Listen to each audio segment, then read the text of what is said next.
Nós vamos apresentar esta primeira palestra sobre o santuário terrestre. Vamos revisar algumas coisas relacionadas com os móveis, com a estrutura do santuário, para que possamos entender melhor o funcionamento desse santuário quando expormos os seus ritos, que será o tema da segunda palestra. Nós vamos começar então com o santuário terrestre, essa estrutura que Deus ordenou que o povo de Israel construísse no deserto, para ilustrar o plano da salvação e, ao mesmo tempo, para ensinar lições extremamente importantes para o povo de Israel. Lições espirituais que deveriam ensinar como eles deveriam se comportar e viver na presença de Deus. A ordem para construir esse santuário, as orientações de como ele deveria ser construída, veio do próprio Deus. Êxodo 25, verso 8, diz o seguinte: e me farão um santuário para que eu possa habitar no meio deles. A função primordial desse santuário era ser a habitação de Deus. Deus concedeu ao povo de Israel o privilégio de habitar no meio deles. Esta era uma das bênçãos do concerto, porque quando Deus tirou Israel do Egito e os levou para o Sinai, ele fez um concerto com Israel. E ele disse para o seu povo: eu serei o vosso Deus, e vós sereis o meu povo. Agora, o Deus de Israel decide morar no meio do seu povo, decide se acampar no meio deles. Vejam que privilégio extraordinário recebeu o povo de Deus. Obviamente que este privilégio trazia consigo também responsabilidades. E em função da presença do santuário no meio do povo, Deus estabeleceu então um sistema de orientações, um sistema de leis, de regulamentos. Nós poderíamos dizer um protocolo para orientar o povo a como se aproximar da presença divina ali naquele santuário. O santuário foi construído de acordo com instruções específicas dadas por Deus. E no mesmo livro de Êxodo ainda, capítulo 25, verso 9, nós lemos ali: conforme a tudo o que eu te mostrar para modelo do tabernáculo e para modelo de todos os seus móveis, assim mesmo o fareis. Notemos que Deus não deixou a critério de Moisés, Deus não deixou a critério do povo escolher as medidas, estabelecer o tipo de móveis que deveriam compor esse santuário. Deus estabeleceu as normas nos seus detalhes mais mínimos. O texto é muito claro: conforme a tudo o que eu te mostrar para modelo do tabernáculo. Notem que a palavra modelo aí ela é muito importante. Deus mostrou um modelo para Moisés. E este modelo possivelmente tenha sido uma espécie de maquete, ou digamos assim, uma cópia adaptada dos próprios santuários celestial. Este santuário celestial foi então transcrito neste modelo, e este modelo deveria ser agora a norma para o santuário que seria construído aqui na terra e que deveria fazer parte agora do povo de Israel nas suas peregrinações até a terra prometida. Novamente, Êxodo 25, 40, enfatiza o aspecto de que havia um modelo. E este modelo deveria ser seguido nos seus detalhes mais mínimos. Vê, pois, tudo que faças segundo o modelo que te foi mostrado no monte. E agora, Moisés, seguindo as orientações divinas, ele então passa a construir este santuário. Deus capacitou pessoas, artistas, Deus dotou indivíduos com dons especiais para que eles pudessem agora construir os móveis, construir as cortinas, fazer os diferentes tipos de decorações que fariam parte agora desse santuário.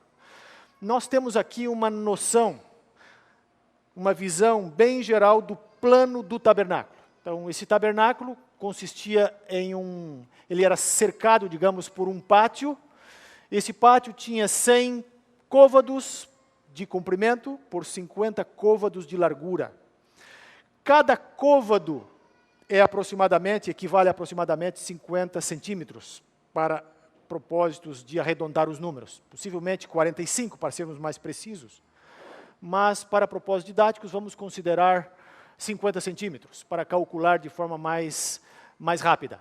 Aí nós temos no meio do pátio o tabernáculo, dividido em 2 compartimentos, lugar santo e lugar santíssimo. No pátio estavam localizados um altar de holocaustos, e em seguida vem a bacia, que vocês podem observar ali. Ao entrar no tabernáculo, à direita estava localizada a mesa com os pães da proposição. À esquerda estava o candelabro, as lâmpadas que estavam ali para iluminar o tabernáculo. À frente, diante da cortina que dividia o lugar santo do Santíssimo, estava o altar de incenso. E no lugar santíssimo estava a arca, com a lei de Deus e com a tampa da arca, que era o propiciatório, e sobre esta tampa, construída numa só peça com ela, estavam então os 2 querubins, que ali estavam olhando para dentro da arca. Estas medidas foram muito bem projetadas, muito bem planejadas pelo próprio Deus. Nós temos aqui um exemplo do que seria, mais ou menos, a simetria do tabernáculo. Vocês podem perceber que se nós dividirmos o pátio em 2 metades, e na metade em que se situava o tabernáculo, nós traçarmos 2 linhas diagonais, elas vão se cruzar exatamente onde está a arca com os 10 mandamentos. Está ali exatamente no centro. Este é um desenho que foi feito por um programa de computador utilizado por engenheiros. Então, colocaram os dados, as medidas do pátio, as medidas do tabernáculo, e nós chegamos a este resultado aí, o que nos mostra como Deus é detalhista, como Deus é cuidadoso com a sua obra. O tabernáculo, que seria a sua morada, não poderia ser uma habitação qualquer, mas deveria seguir orientações, medidas específicas.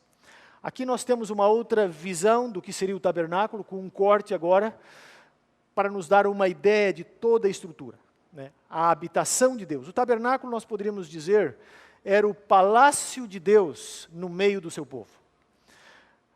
Aqui nós temos um exemplo do pátio, das cortinas que circundavam o tabernáculo, e o próprio tabernáculo ele era coberto com 4 cortinas.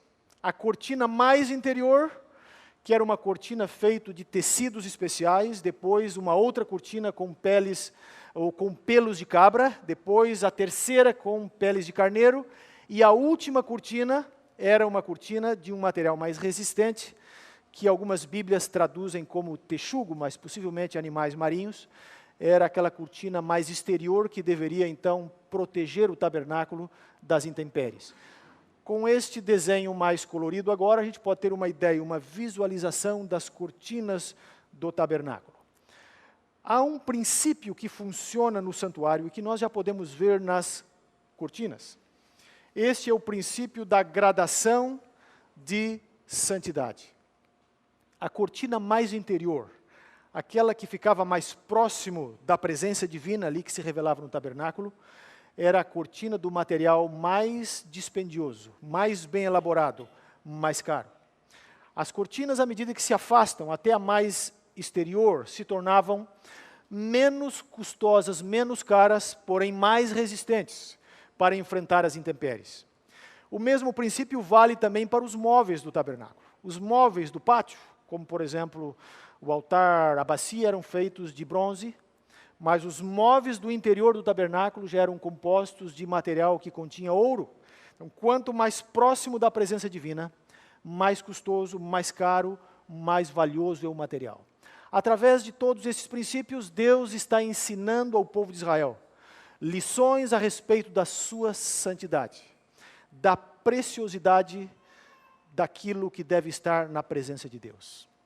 Mas a grande lição que nós já aprendemos aqui é o seguinte: nós devemos dar para Deus sempre o melhor.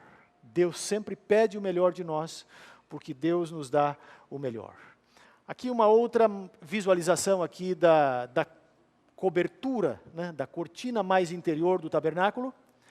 E a irmã White, ao comentar sobre essas instruções, ela diz o seguinte: ao dar instruções para a edificação do santuário terrestre, o grande mestre estabeleceu princípios que deviam ser um auxílio espiritual para Israel durante toda a sua experiência futura.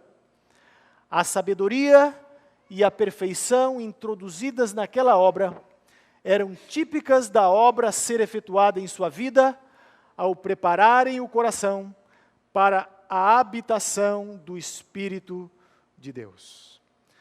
Nós temos aqui uma lição extraordinária para a nossa vida hoje. Aquela obra que Deus fez no tabernáculo, o cuidado com que Deus deu instruções para que o tabernáculo fosse preparado para a sua habitação ali no meio do povo de Israel, é uma analogia com a obra que Deus quer fazer no coração de cada um de nós, diz a irmã White. E nós temos aqui uma profunda lição espiritual para a nossa vida. Nós vamos agora dar uma olhada, nós vamos visitar agora a mobília do tabernáculo. Vamos ver cada móvel, quais eram as características desses móveis, quais eram as lições e o papel que este móvel desempenhava ali no contexto do tabernáculo, do contexto dos ritos do tabernáculo. Aqui nós temos uma visão de como seria, digamos, o santuário funcionando, com o altar de holocaustos, recebendo os sacrifícios, e em seguida tem a bacia, e aí o sacerdote então entraria no lugar santo do tabernáculo. Vamos começar com o altar de holocaustos. Este era o móvel principal do ponto de vista do sacrifício, porque aqui o sacrifício era oferecido, aqui o animal era morto para substituir o pecador. Uma grande lição era ensinada com o sacrifício no tabernáculo. O sacrifício, ou o altar de sacrifícios, era o lugar do ofertante. O pecador poderia se aproximar deste altar, impor a mão sobre a cabeça do animal, sacrificá-lo, e a partir daquele momento todos os ritos seriam exercidos, seriam desempenhados pelo sacerdote. A contribuição do pecador para o ministério do santuário, se é que podemos dizer assim, era apenas com o seu pecado. Ele não podia fazer mais nada. Ele podia levar o animal, sacrificar o animal, mas ele não poderia exercer os ritos de purificação, de perdão. Tudo isto deveria ser realizado pelo sacerdote. Nós temos aqui, então, uma lição de substituição. O pecador não tem condições de lidar com o seu pecado. Ele precisa de um substituto, neste caso, um animal que ocupava o seu lugar. Ele precisa de um sacerdote que vai agora exercer os ritos de expiação em seu favor.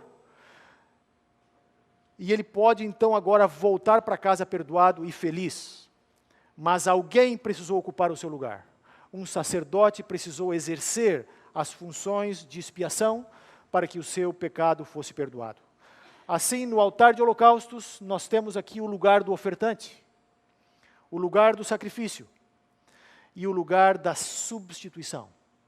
Porque neste altar ocorreu, então, esta troca, essa substituição. Uma vítima inocente assumiu o lugar do pecador. O israelita tinha uma concepção, uma visão do pecado muito clara, muito gráfica. Porque quando ele matava um animal inocente, ele podia perceber ali, enquanto o sangue vertia, as consequências do pecado. Hoje, vivendo no século XXI, numa cultura que despreza o pecado, nós temos a tendência de diminuir o pecado. Muitas vezes nós fazemos piadas com o pecado, nós nos acostumamos com o pecado, nos adaptamos a ele, mas o pecado é a coisa mais horrível, mais terrível que pode existir, porque o pecado nos separa de Deus, o pecado nos separa do nosso próximo, o pecado nos torna alienados da criação, e para resolver o problema do pecado, somente a morte de uma vítima inocente. Deus estava ensinando isto para Israel, já apontando para o sacrifício de seu filho, que seria realizado na cruz do Calvário. Aqui no altar de sacrifício, nós já encontramos as grandes lições do plano da salvação, nós já começamos a aprender sobre as consequências do pecado e sobre o preço que Deus precisou pagar para nos livrar do pecado, para perdoar-nos do pecado. Em seguida, depois do altar, nós temos agora a pia, ou a bacia com água. Nesta bacia, ou nesta pia, o sacerdote deveria se purificar antes de adentrar ao santuário para exercer as suas funções sacerdotais. Esta pia também está ensinando algumas lições muito importantes. Ela está ensinando as lições da pureza. Deus não aceita a impureza. E ali, no pátio do tabernáculo, o sacerdote deveria se purificar para se apresentar de forma digna diante de Deus quando ele exercia os ritos de expiação em favor do povo de Deus. Deus exige pureza daqueles que ministram em seu favor. E aqui eu poderia fazer uma consideração que tem que ver com uma aplicação para a nossa vida. Como nós nos apresentamos diante de Deus para servi-lo? Nós nos apresentamos com o coração puro, nós nos purificamos para poder oferecer a Ele o nosso louvor, a nossa adoração, ou nós nos apresentamos de forma, digamos, displicente, sem o cuidado que Ele pede de cada um de nós. Para o povo de Israel a lição era clara. O sacerdote que ministrava no santuário deveria fazê-lo de forma pura. Ele deveria passar pela bacia com água e ali se purificar. E em seguida, ao entrar no santuário, à esquerda estava o candelabro, que é o próximo móvel que nós vamos analisar agora. O candelabro, ele tinha uma função prática de iluminar o santuário, porque afinal de contas não havia janelas. Até onde nós saibamos, não havia nenhuma abertura externa para que a luz pudesse entrar. Então o tabernáculo, o candelabro tinha uma função ali prática de iluminar o tabernáculo. Mas o candelabro também tinha algumas significações teológicas, tipológicas, que nós vamos ver em seguida. O candelabro, ele tinha a função, além de iluminar o santuário, ele apontava para Cristo como a luz do mundo. Ademais, o candelabro ali iluminando o tabernáculo constantemente, ele era uma representação da própria presença de Deus no santuário. Em Gênesis capítulo 1, no relato da criação, nós vemos que quando Deus começa a criar, o que Deus começou fazendo? O que Deus começou criando? Ele disse, haja luz. E houve luz. Portanto, a luz não poderia faltar no tabernáculo. Não poderia faltar luz no santuário.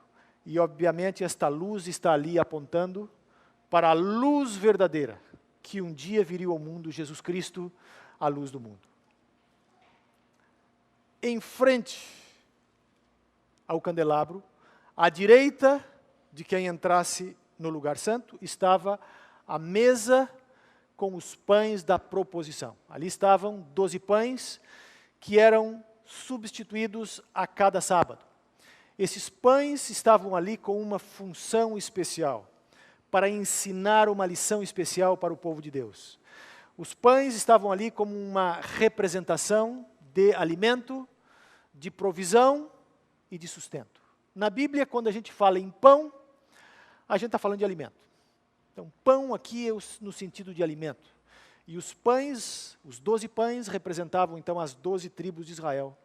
e eles apontavam para Deus como o supremo provedor das necessidades do seu povo. Tudo aquilo que o povo recebia era em virtude da bênção da provisão de Deus. Nós temos hoje alguma dificuldade para entender isso, porque o pão chega à nossa mesa de forma tão fácil, né? A gente vai na padaria, compra o pão e ele já vem pronto. Muitos das nossas novas gerações sequer conhecem um pé de trigo.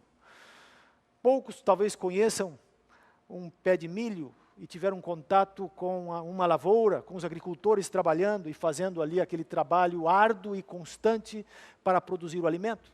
As novas gerações hoje estão desacostumadas das realidades agrárias, das realidades do sustento que vem da terra. O povo de Israel tinha uma consciência muito mais aguçada para perceber essas coisas, para perceber a Deus como doador do alimento. Porque numa época em que não havia toda uma estrutura para armazenar alimentos, se houvesse uma seca, ou se houvesse chuva demais, o resultado seria a fome. As pessoas precisavam plantar para comer, plantar e comer ano após ano neste ciclo da vida. E eles dependiam do clima, dependiam das estações, e eles podiam perceber a mão de Deus atuando para que o alimento pudesse chegar à mesa deles. E os pães ali na mesa da proposição estavam ali para lembrar os israelitas de que Deus era o supremo provedor de suas necessidades. Mas além disso, o pão estava ali também como um tipo, como um símbolo, apontando para o Messias, apontando para Cristo como o pão da vida.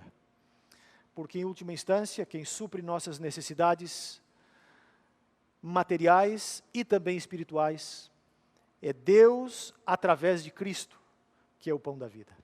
Cristo não é o pão da vida apenas no sentido espiritual, Ele o é também no sentido material, porque é através dele que nós recebemos as bênçãos que nos permitem sobreviver, subsistir neste mundo. Do que nós vimos até agora, nós podemos perceber que a adoração no santuário, que as lições que eram ali ensinadas no santuário, elas eram multissensoriais. Todos os sentidos estavam envolvidos neste processo de aprendizado do plano da salvação. Havia o sentido do tato, porque o pecador tinha que pôr a mão sobre o animal e confessar o pecado. Havia o sentido da audição que estava envolvido, na medida em que o sacerdote pronunciava as bênçãos e que a palavra de Deus era lida ali. Havia também o sentido visual, com todo o sistema de móveis, com todos os sacrifícios que eram oferecidos ali no pátio para todos os adoradores perceberem. Havia também o olfato, e nós vamos agora trabalhar com isso ao analisarmos o altar do incenso.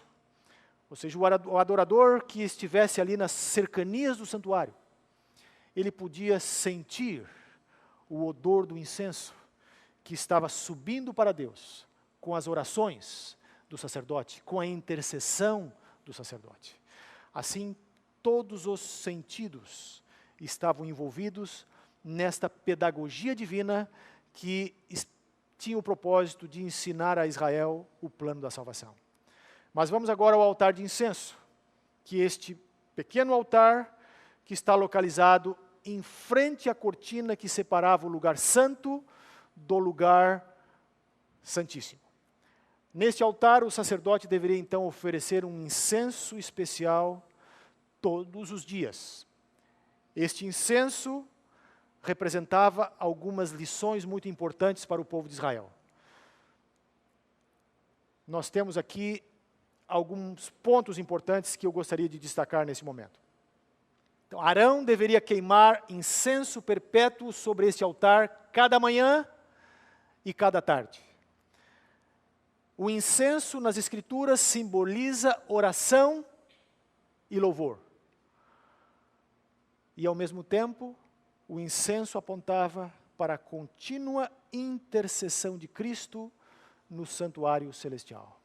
Então, o altar de incenso, ele tinha este propósito teológico de ensinar estas lições para Israel. Lições relacionadas com louvor, com adoração e com a intercessão. A lição de que o sacerdote estava ali para interceder por eles. E que a oração do sacerdote, então, a intercessão sacerdotal subia até o trono de Deus, através do incenso que era oferecido cada dia naquele altar. Aqui nós temos agora o sentido do olfato funcionando na pedagogia divina. Porque as pessoas que estavam nas proximidades do santuário não apenas podiam ver, ouvir, e em alguns casos também deveriam comer a carne. Havia alguns sacrifícios, eu vou falar sobre isso em seguida, mas havia alguns sacrifícios que o adorador poderia consumir um pedacinho da carne do animal. Então era o sentido do paladar que estava funcionando na pedagogia divina. Mas no caso do incenso, era o olfato.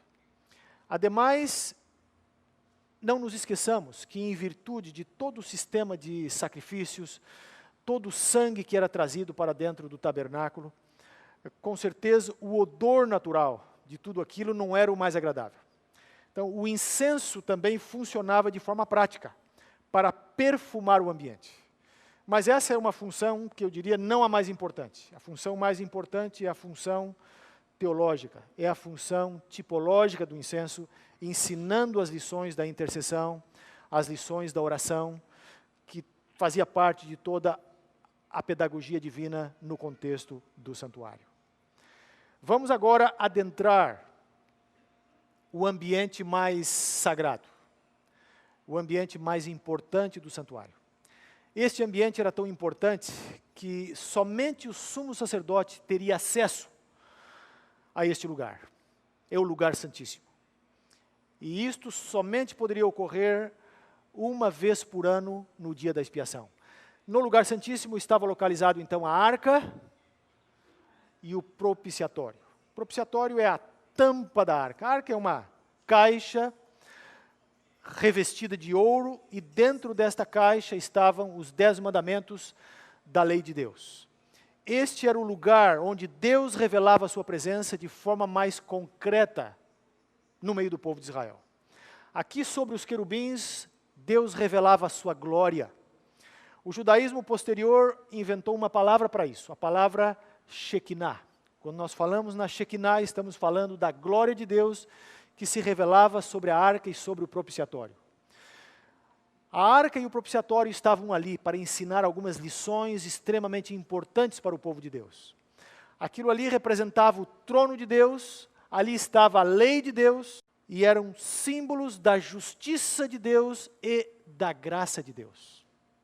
A lei de Deus é o fundamento do seu governo. A lei de Deus é a base sobre a qual ele constrói os juízos que ele vai enviar sobre o mundo. É através da lei de Deus que nós somos julgados. E ali está a lei, representando o caráter imutável de Deus.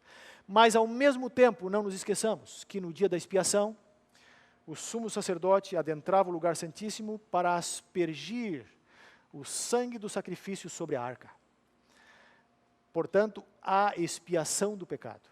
O pecado que ali estava registrado poderia ser removido. Portanto, a arca e o propiciatório também eram representações da justiça e do amor de Deus.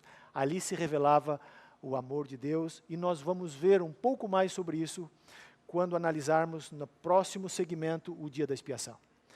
Assim, nós podemos ver que através deste complexo sistema do santuário, com os seus móveis, com os seus ritos, com os seus sacrifícios, Deus estava ensinando as profundas lições do plano da salvação para o povo de Israel.